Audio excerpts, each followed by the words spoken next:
लानत। बहुत अरसा पहले बड़े जंगल के किनारे एक छोटा सा गांव था। ये ज़्यादातर वक्त परामन गांव था, लेकिन गांव के लोग लॉबीज़म के खौफ में रहते थे, जिनके बारे में कहा जाता था कि वो जंगल के अंदर रहते थे। लॉबीज़म तारीख मखलूक थे, आधा आदमी और आधा भेड़िया, और हर पूरे चंद की तारीख पर कहा जाता था कि ये मखलूक इंसानी गोश्त की तलाश में जंगल से बाहर निकल आती थी। लेकिन ऐसी मखलूक कैसे वजूद में आई? ये सादा बात है, किसी भी ख़ानदान में पैदा होने वाले 7वें बेटे पर लानत। लानत किसी बेटी पर नहीं पड़ेगी, लेकिन अगर एक माँ ने 7 बेटों को जन्म दिया तो इन बेटों में से आखिरी ज़रूर लॉबीज़म बनेगा। जब फिलिप पैदा हुआ तो उसकी माँ खौफज़दा थी। इसे बेटी की उम्मीद थी, 7वें बेटे की नहीं। लेकिन फिलिप की माँ मेहरबान और प्यार करने वाली थी और वो अपने बच्चे से पीछे हटने वाली नहीं थी। इससे कोई फ़र्क नहीं पड़ता था कि गाँव वाले इस लानत के बारे में कुछ भी कहें। कई साल सुकून में गुजर गए। फिलिप एक मजबूत लड़का बन गया जिसे उसकी माँ और बाप और 6 भाई बहुत पसंद करते थे। लेकिन फिलिप ये नोटिस करने से नहीं रह सका कि इसके साथ इसके भाइयों से मुख्तलिफ सलूक किया गया था। वो स्कूल नहीं गया क्योंकि उस्ताद इसकी इजाज़त नहीं देता था। ये मुनासिब नहीं था क्योंकि नौजवान लड़का नई चीज़ें सीखना पसंद करता था और शिद्दत से दूसरे बच्चों के साथ दोस्ती करना चाहता था। अगर कभी फिलिप को उसकी माँ ने रोटी लेने के लिए भेजा तो गांव के लोग कभी भी इसके रास्ते में नहीं आते थे और हमेशा इसकी तरफ खौफ और नाराज़गी के इम्तिजाज से देखते, जिसने नौजवान लड़के को बेचैन कर दिया। दूसरे बच्चे इसके साथ नहीं खेलते थे और जब पूरा चंद होता था तो उसे कभी बाग में जाने की इजाज़त नहीं थी।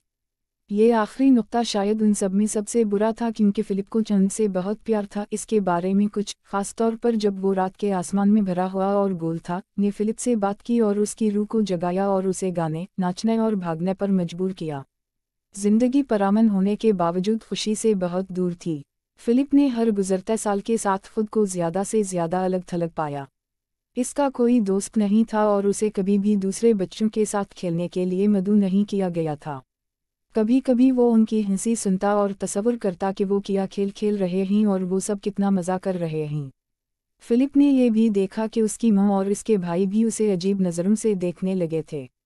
मेरे साथ इतना बुरा किया है? फिलिप अक्सर अपने आप से पूछता था। मैं इतना बुरा लड़का नहीं हूँ।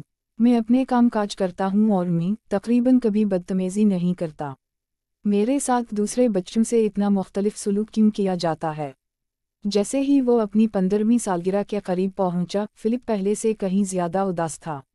उसकी माँ उसे शाज़ व नादिर ही घर से बाहर जाने देती थी और वो अक्सर इसकी सोबत में मुश्तिल नज़र आती थी। कम उम्र बच्चे अगर कभी उसे अपने घर के पास खुद खेलते हुए देखते तो इस पर पत्थर फेंक देते, लेकिन जब वो उनको ललकारने के लिए मरता तो वो चीखते हुए भाग जाते जैसे वो कोई इफरीत हो। कभी कभी फिलिप बड़े जंगल में पनाह ढूंढने और कभी वापस ना आने की ख्वाहिश करता था। एक दिन उसकी माँ ने इसे बिठाया और इसकी परेशानी की वजह बताई। तुम मेरे साथ में बैठे हो, उसने कहा, और मेरे बच्चे, तुम पर लानत है। फिलिप बहुत परेशान था। कैसी लानत? इसने पूछा। अपनी 15वीं सालगिरह पर आप एक लॉबीज़म बन जाएंगे, एक ऐसी मखलूक जो आधा इंसान और आधा भेड़िया है। फिलिप अपनी किताबों से लॉबीज़म के बारे में सब कुछ जानता था और उन कहानियों से जो उसके भाइयों ने रात को शेयर की थीं जब भी इन्हें लगता था कि वो अपने बिस्तर पर सो रहा है। लेकिन इन्होंने फिलिप को कभी नहीं बताया था कि वो इस तरह मलून है। वो लॉबीज़म नहीं बनना चाहता था।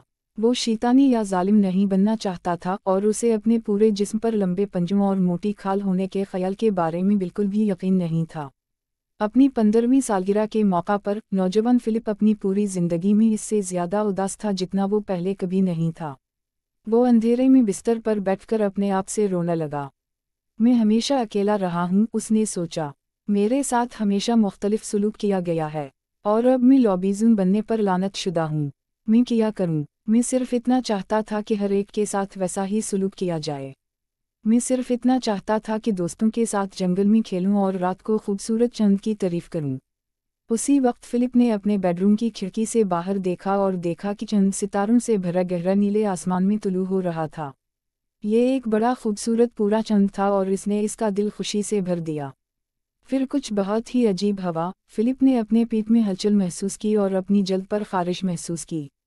इसके सीने से चीखने की आवाज़ आई और उसने चंद की तरफ सर उठाकर उसे पुकारा जैसा उसने पहले कभी नहीं किया था। उसके जिस्म पर अचानक खाल फूट आई और उसके हाथों और पैरों के नाखून हाथी दानत के रंग के लंबे पंजों में बदल गए। اس کے کپڑے ٹکڑے ٹکڑے ہو گئے اور اس کے قدموں میں فرش پر گر گئے، اور جب فلپ نے آئینے میں دیکھا تو اس نے ایک لمبے بھیڑیے والے لڑکے کا عکس دیکھا جو اس کے پورے جسم پر موٹی کھال کے ساتھ اسے گھور رہا تھا اور جنگلی سرخ آنکھیں جو اندھیرے میں چمکتی دکھائی دے رہی تھیں۔ تو میں ایک لوبیزون ہوں، اس نے چونک کر کہا۔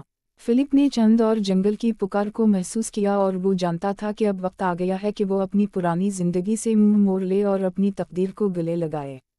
نوجوان بھیڑیے والے لڑکے نے اپنے بیڈ روم کی کھڑکی کھول دی۔